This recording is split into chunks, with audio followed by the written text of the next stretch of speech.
Europe 1, 5h, 7h, Mathieu Noël. Voici pour les titres de ce mercredi 3 avril et le mercredi, jour des enfants, jour des activités. Vous le savez, on aime à vous faire découvrir une actu qui peut déboucher sur une sortie culturelle. Et ce matin, je suis comme la voix off du film 20 000 lieues sous les mers au début de l'expédition. Nous voguions vers le sud. Tout le monde était surexcité. Chaque homme à bord était sur le qui-vive. Et les vigies se relayaient jour et nuit. Car c'est aujourd'hui que s'ouvre à Paris une grande exposition baptisée Océan, une plongée insolite au Muséum d'Histoire Naturelle de Paris. Bonjour Michel Ségonzac. Bonjour. Vous êtes biologiste et océanographe. On va parler de la beauté des océans, du danger qui plane sur eux. On a encore eu un triste exemple avec ce cachalot retrouvé échoué en Sardaigne avec 22 kilos de plastique dans son estomac. Mais d'abord, pour rêver un peu, parlez-nous de votre animal favori. Un animal fascinant que Kirk Douglas rencontre dans 20 000 lieues sous les mers, mais vous aussi, vous l'avez rencontré. Le calmar géant. Le calmar géant. Ça existe donc, ça ?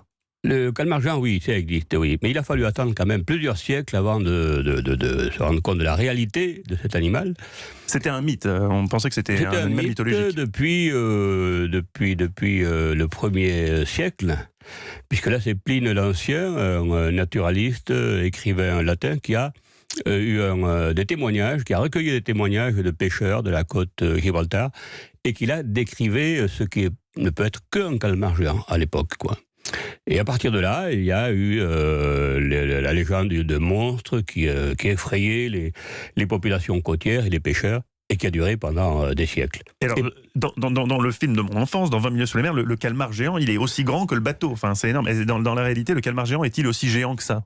Alors, le record qui a été plus ou moins validé, c'est un animal qui a été trouvé sur les côtes d'Afrique du Sud et qui faisait 18 mètres de long, quoi. Avec les deux bras, naturellement, quoi, bien étendu. Hein. Ah, c'est incroyable. Et quand est-ce qu'on a découvert qu'on a pu prouver l'existence de cet animal ? C'est au milieu du 19e siècle, sur les échouages sur la côte de Terre-Neuve, qui a eu beaucoup d'échouages, donc, mais également la première fois, un aviso français au large de Tenerife a vu un calmar géant en surface. Et normalement, parce que c'est ça qui est étonnant de le voir en surface, parce que normalement il vit où ce calmar géant ? Voilà, s'il est en surface, qu'il est un peu, je dirais, souffreteux, voilà. Il n'est pas très bien, parce que normalement il vit entre 1600 et 300 mètres, 600 mètres de profondeur. Oh, mais la pression, elle doit être dingue à cette profondeur. Lui, il est fait pour ça, son corps. Il y a pire. Mais non, ce sont des animaux qui sont adaptés au cours des millions d'années, mais c'est pas très profond en réalité. Ah bon, moi ça m'impressionne, vous savez. Alors, Michel Ségonzac, vous êtes attaché au Muséum d'Histoire Naturelle. Donnez envie à nos auditeurs d'aller voir cette expo. Elle s'intitule « Océan, une plongée insolite ». En quoi est-elle insolite ? Oui, alors c'est vraiment une exposition remarquable, d'une qualité exceptionnelle, comme les expositions du muséum d'ailleurs en général. Et pourquoi cette exposition ? On parle beaucoup de la mer, on parle beaucoup de l'exploitation, surexploitation de ces ressources. Donc, si on veut éviter, ralentir un petit peu cette surexploitation, il faut commencer par la connaissance. La connaissance de la mer, que ce soit en surface, que ce soit dans les profondeurs aussi, qu'il y a de l'exploitation actuelle et qu'il faut limiter. Oui, parce que même si l'océan occupe 71% de la surface de la Terre, il reste encore assez inexploré en fait. Vous savez, lorsqu'on voit...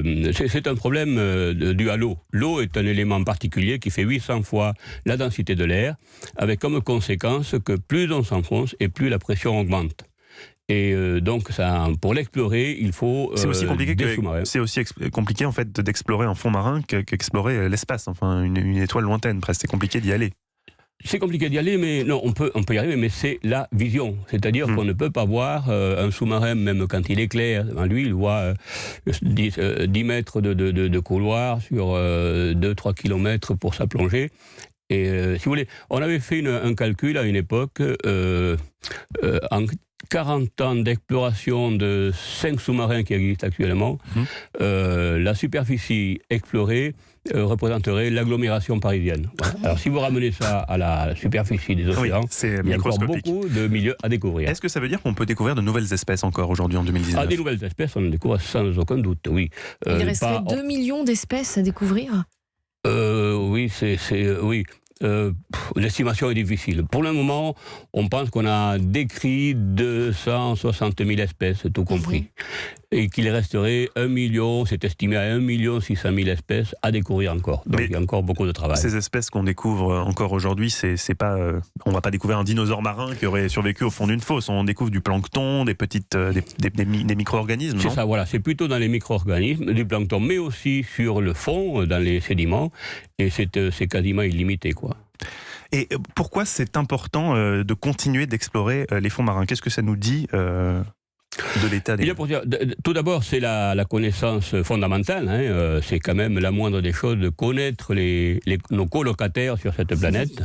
Mais il y a aussi un retour à l'homme, par exemple l'exploitation des minerais, ce qui n'est pas encore fait d'ailleurs, mais aussi beaucoup pour des produits anticancéreux qu'on peut retrouver dans les animaux, aussi bien profonds que c'est une immense pharmacie en fait. Exactement. La pharmacie s'intéresse beaucoup à ces animaux. Pour terminer d'un mot, on ne peut pas parler des océans en 2019 sans évoquer leur préservation. Déjà, leur niveau, c'est un peu le baromètre du changement climatique. Vous qui avez passé votre vie à étudier les océans, vous constatez ces changements ? Dans les expéditions qu'on fait pour explorer le profond, on ne le ressent pas tellement, non. Non, en profondeur, ça ne se ressent pas encore. Non, pas pour le moment. Moi, j'ai vu quand même cette étude d'hier, c'était le 2 avril et non pas le 1er avril. Une étude scientifique a révélé que le réchauffement climatique influe sur le sexe des poissons.